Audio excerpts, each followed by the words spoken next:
shall speak your words in foreign lands, and all will understand. You shall see the face of God and live.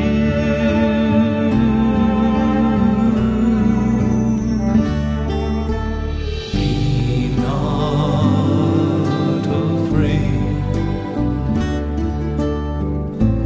I go before you always. Come, follow me, and I will give you rest. Blessed are your poor, for the kingdom shall be theirs.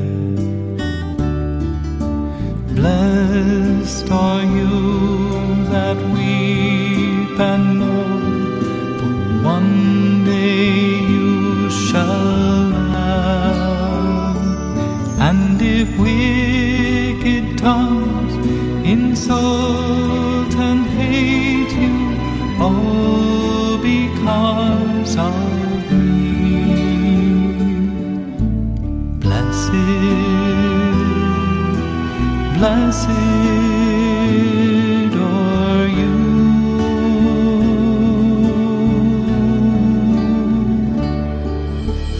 Be not afraid. I go before you always. Come, follow me, and I will give you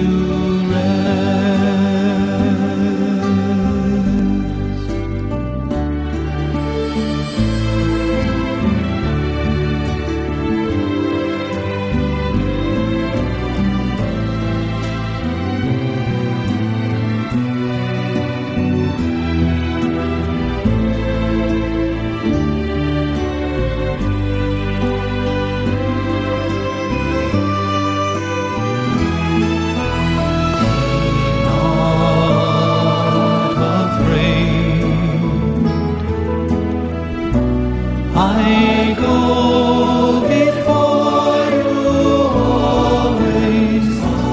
Come, follow me, and I will give you rest.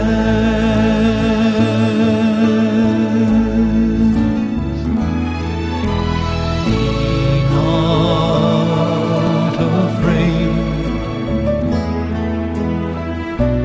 I go before you always. Come, follow me, and I will give you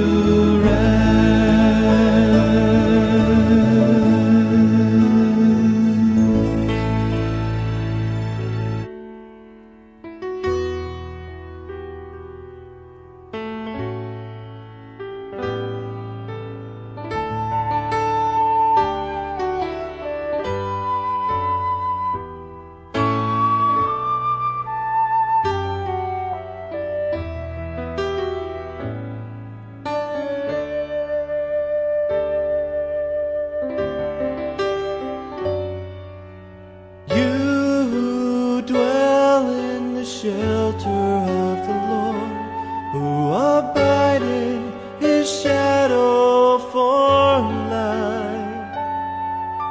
Say to the Lord, my refuge, my rock, in whom I trust, and he will raise you up on eagle's wings, bear you on the breath of dawn, make you to shine like the sun,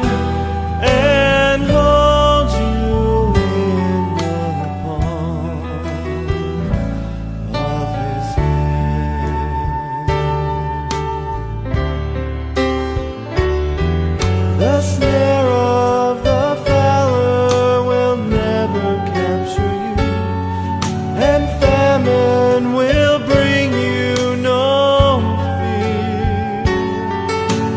Under his wings, your refuge. Say a few words. I thought it was very beautiful that Santa said that she comes to me and said, would you mind if I say a few words too? And I thought that was absolutely amazing and mature for her. So I told her, no, you're not allowed to say anything.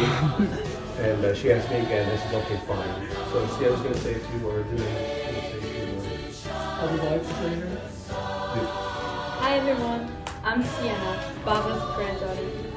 It feels so unreal to have both my Baba and Grandma Anna go so quickly after one another. I knew that's what God wanted though, because my Grandma Anna couldn't be without my Baba and vice versa.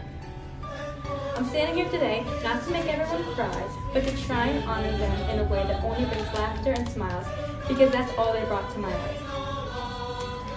My Grandma Anna and Baba were two of the most kind, thoughtful, loving, generous, and intelligent people. I'm so glad that I got to spend so many years learning from them and being in their illuminating presence. Our time with them was so special, and I will carry it with me forever. My Grandma Anna taught me so many life lessons through her countless stories at the dinner table. She had such a brilliant mind and a kind heart. I will forever look up to her and strive to be the woman she was as a parent, grandmother, and teacher. She loved her family, and as she called us grandchildren, her grandies.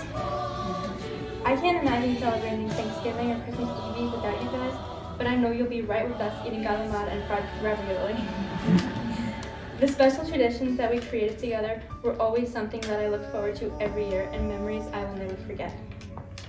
Just being in the house, walking around the kitchen, smelling Grandma's ravioli while listening to her tell me all about how she couldn't wait to see her butterfly as a teacher and that I'd be a shining star are moments I'll never forget.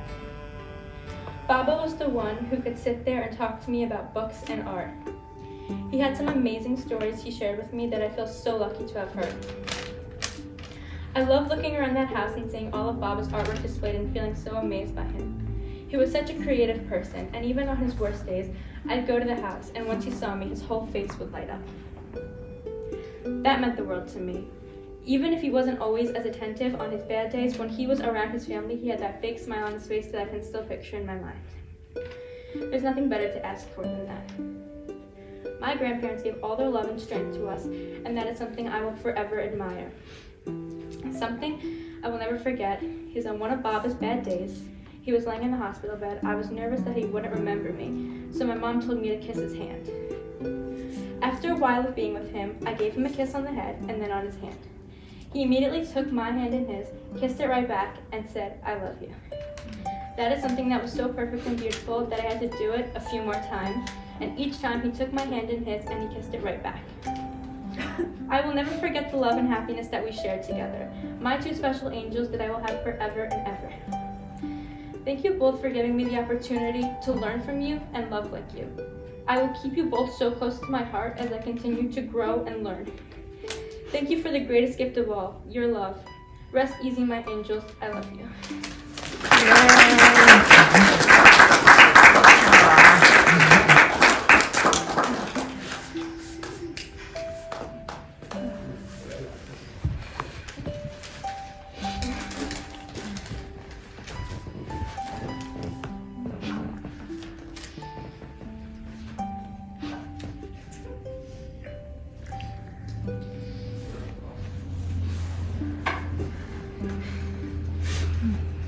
I pretty much wrote the exact same things.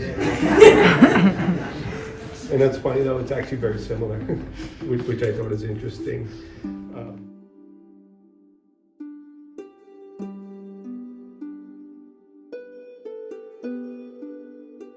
Coming obviously, and on behalf of my family, my brother's family, to take the time just to be here, just to support us, and even all the messages, the texts, and the cards. It's very much appreciated. And we lost my mom a little over a month ago, and you always hear the stories about husbands and wives or people who fall in love, that they pass close together.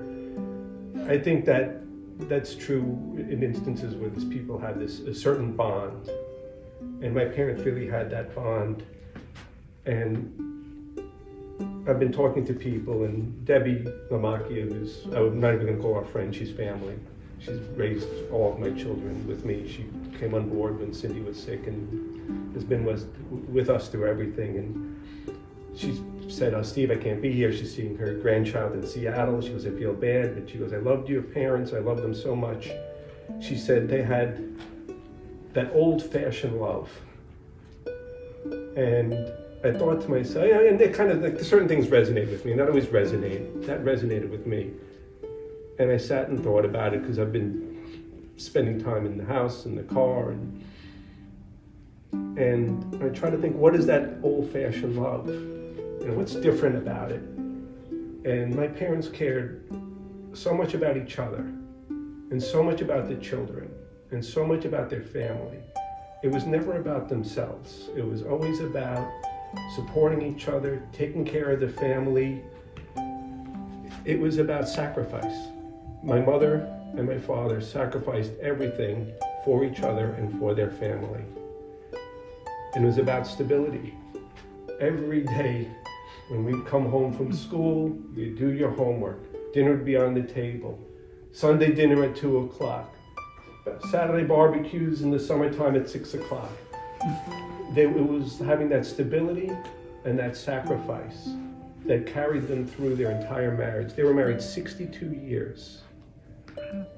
And thinking back as a child, and I'm sure there were times, but I never remember a night when my parents were arguing. I never remember a night where I was worried as a child about money or food or my parents' well-being. I had such a feeling of strength and comfort that was brought upon by their relationship. It was really amazing.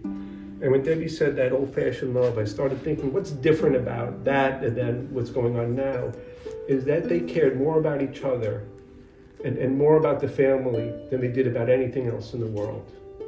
And like Sienna pointed out, it's really, you had that feeling around them, that feeling of comfort and support. Again, I'm going to say it again, I never remember a night as a child, and I'm sure there were fights and things that happened, but I never remember going to sleep or waking up having any concerns about mom or dad or Chris or anything in my family. They had such strength, and there was such a source of strength and support. They cared about their family, they cared about education, they cared about food. I mean, if you've been to the house, you're guaranteed to have not only an abundance of food that would knock your socks off, spadinis, all sorts of things, galamad, mussels.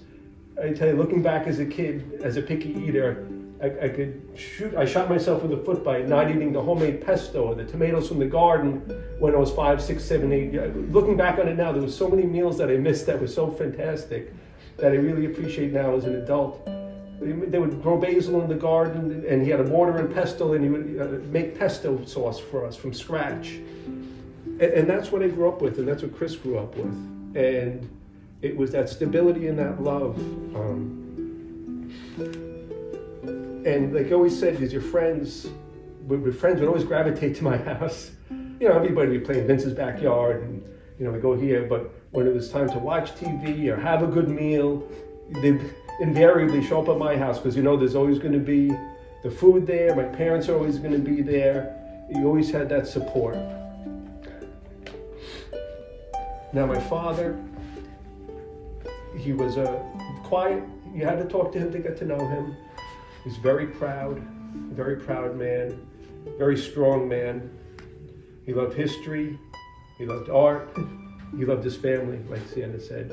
Every time you spoke to him, how are the kids? What are the kids up to? How was John's game? They put everything aside to make sure that everybody around us was comfortable and happy. You know, and when we were growing up as a kid, we'd sit there, we had a boxer, and we'd be sitting there in the living room, and my dad would just make this beautiful drawing of the dog for us and just hand it to us. It was really an amazing childhood, and I didn't realize how blessed I was with that.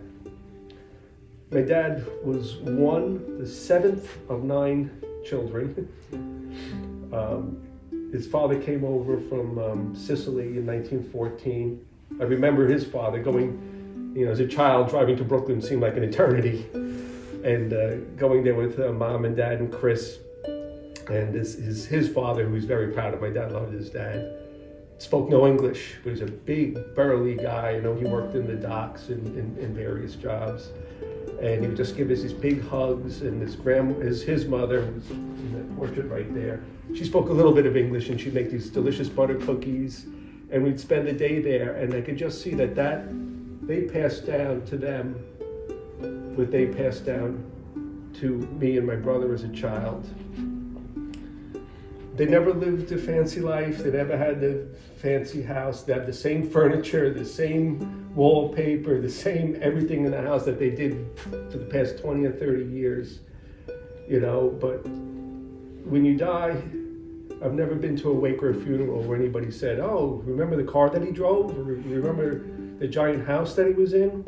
Because in the end, it's all that matters is love and respect and family. And I'm very, very blessed looking back to have my parents. I lost them both in 5 weeks.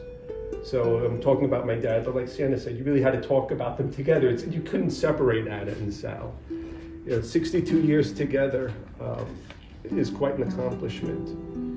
And literally to the very end, my mother, when she collapsed shortly before she passed, she was 86. She was ill. She was painful. I'm finding these medications that she had around the house that she was taking for the pain that she was in. And what was she doing? When she died, she was caring for my father, who was on hospice care. She literally dropped and died caring for Sal. Sal was on hospice care. He's a tough guy. He lasted a little longer. He strung it out to the end. But it's really like I was getting back, when the people who died together, and you always hear the stories, it's not all the time. It's when you have a love and a relationship like this.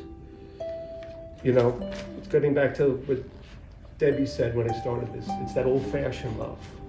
It's not superficial. They truly, deeply loved each other in a way that was just evidenced by the sacrifices that they made for each other.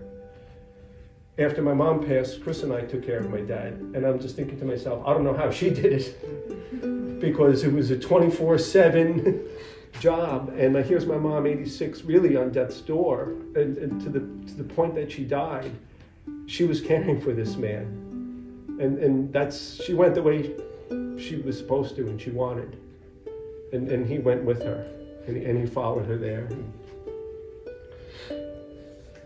And when we brought all this artwork, I know I've been talking about it at length. My dad just did that for himself.